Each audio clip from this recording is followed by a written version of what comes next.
দুঃখ তো এইখানে নাই কোনো যুবক যে ডেলি 10 বার আল্লাহ বলে, 10 বার বলুক যুবকরা।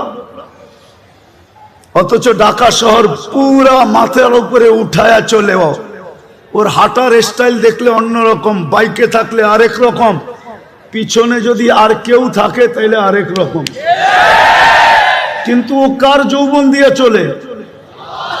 হ্যাঁ, যৌবনের দাম কত বলেন না? যৌবনের দাম কত?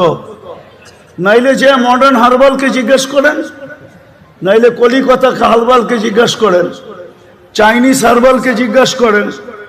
যদি এটাও জিজ্ঞেস করতে না মনে চায় তাইলে আমেরিকা হারবালকে জিজ্ঞেস করেন যৌবনের দাম কত। ওইখানে বিক্রি হয় না? না হয় না? হয়, যৌবন বিক্রি হয়, ঠিক না? হুজুররাও কয় বিক্রি হয়। দুরবস্থা হবে না কেন এই উম্মতের? যেই উম্মত কয় যৌবন হারবালে বিক্রি হয়, যৌবন কই বিক্রি হয়? হারবালে। যৌবন কে দিছে? ওর বাহাদুরির উৎস কি? যুবকের বাহাদুরির উৎস কি? ওর যৌবন। যৌবন যৌবন না থাকলে ওর দিকে কেউ তাকায় চোখ টিপে দিত না।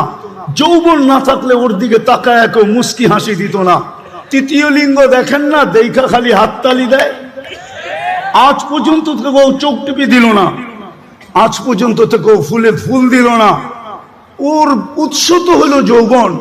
তো সারাদিনে 10 বার আল্লাহ বলে না।